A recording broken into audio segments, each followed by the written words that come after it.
తెలంగాణలో BJP operation Akarsh కొనసాగుతోంది. BRS నుంచి నలుగురు, కాంగ్రెస్ నుంచి ఒకరు నిన్న బీజేపీలో చేరారు. పార్టీలో ఇలా చేరగానే అలా టికెట్లు కేటాయిస్తున్నారు కమలనాథులు. తెలంగాణలో తొలి జాబితాలో ప్రకటించిన 9 స్థానాల్లో 5గురు బీఆర్ఎస్ మాజీ నేతలే. మిగిలిన 8 స్థానాల్లో అభ్యర్థులపై ఇవాల్టి బీజేపీ కేంద్ర ఎన్నికల కమిటీ సమావేశంలో క్లారిటీ రాబోతుంది. ఈ 8 స్థానాలకు దాదాపుగా అభ్యర్థులు ఖరారయ్యారు. వారిలో 4గురు బీఆర్ఎస్ నేతలున్నారు. ఖమ్మం నుంచి జలగం వెంకట్రావు, నల్గొండ నుంచి సైదిరెడ్డి, మహబూబాబాద్ నుంచి సీతారాం నాయక్ పేర్లు వినిపిస్తున్నాయి. పెద్దపల్లి నుంచి గోమాస శ్రీనివాస్, ఆదిలాబాద్ నుంచి నగేష్ బల్లో నిలిచే అవకాశం ఉంది.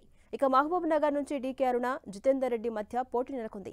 మెదక్ స్థానంలో గోదావరి అంజిరెడ్డి, రఘునందన్ రావు టికెట్ కోసం పోటీ పడుతున్నారు. అలాగే వరంగల్ స్థానం కోసం బీఆర్ఎస్ మాజీ ఎమ్మెల్యే పేరును పరిశీలిస్తోంది బీజేపీ. ఆయన పార్టీలో చేరకపోతే మాజీ ఐపీఎస్ కృష్ణప్రసాద్కు టికెట్ ఖరారు చేయబోతుంది.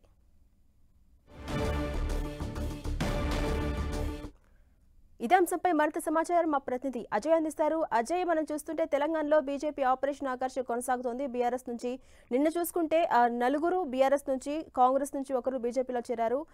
ఇలా చేరికల పర్వం కొనసాగే అవకాశం ఉందా? అసలు బీజేపీ వ్యూహం ఎలా ఉండబోతోంది పార్లమెంట్ ఎన్నికల్లో? డీటెయిల్స్ ఏంటి?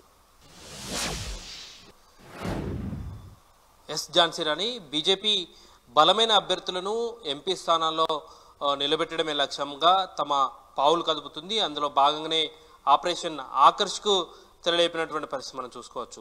ముందుగా ప్రకటించినటువంటి 9 స్థానాల్లో 2 సిట్టింగ్ ఎంపీలు బీఆర్ఎస్ నుండి చేర్చుకొని వారికి ఇటు నాగర్ కర్నూలు, అదేవిధంగా జైరాబాద్ నుండి బీపీ పాటిల్కు అవకాశం కల్పించినటువంటి పరిస్థితి. ఇప్పుడు కూడా 8 స్థానాలు పెండింగ్లో ఉన్నాయి. 8 స్థానాలు పెండింగ్లో బలమైన అభ్యర్థులను దించడమే లక్ష్యంగా మొత్తం నిన్న 5గురు నేతలను బీజేపీలో చేర్చుకుంది. అందులో 4గురు బీఆర్ఎస్కు చెందినటువంటి నేతలు కాక ఒకరు కాంగ్రెస్కు చెందినటువంటి వ్యక్తి. ఈ దాదాపుగా ఈ 8 సిట్టింగ్ స్థానాలకు అభ్యర్థులు ఖరారు అయిపోయారు, ఫైనల్ అయిపోయింది. ఈరోజు జరిగేటువంటి సిఈసి సమావేశంలో దానికి సంబంధించినటువంటి ఫైనల్ లిస్ట్ అనేది బయటకు వచ్చే అవకాశం అయితే ఉంటుంది. మనం చూసుకోవచ్చు, ఈ ఖమ్మం నియోజకవర్గం నుండి చూసుకున్నట్లయితే జలగం వెంకట్రావు నిన్న బీజేపీలో చేరడం జరిగింది.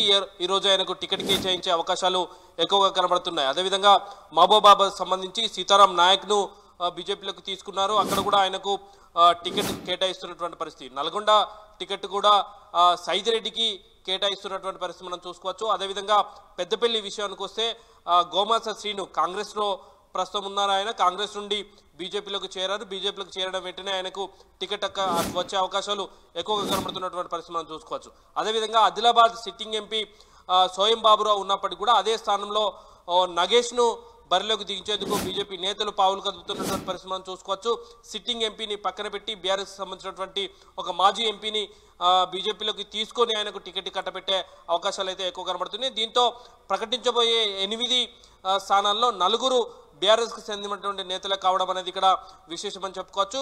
ఈ రకంగా ప్రకటన జరిగితే మొత్తం ప్రకటించినటువంటి 17 సీట్లలో దాదాపు ముందు ప్రకటించినటువంటి 5 స్థానాలు, ఇప్పుడు 4 స్థానాల్లో మొత్తం 9 స్థానాలు బీఆర్ఎస్కు సంబంధించినటువంటి మాజీ నేతలకే టికెట్లు కేటాయించినటువంటి బీజేపీలో కేటాయించినటువంటి పరిస్థితి మనం చూసుకోవచ్చు. అంటే సగానికి పైగా టికెట్లు బీఆర్ఎస్ నుండి బీజేపీలో చేరినటువంటి మాజీ బీఆర్ఎస్ నేతలకే టికెట్లకు విషయంలో పెద్దపీట వేస్తుందన్న చర్చ కూడా పార్టీలో సాగుతున్నటువంటి పరిస్థితి మనం చూసుకోవచ్చు.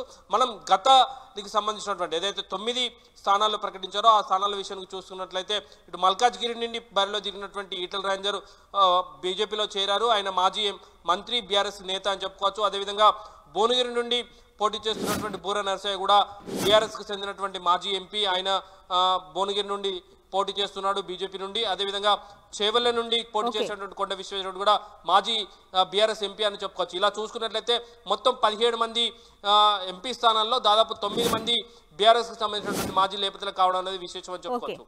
Right, thank you Ajay.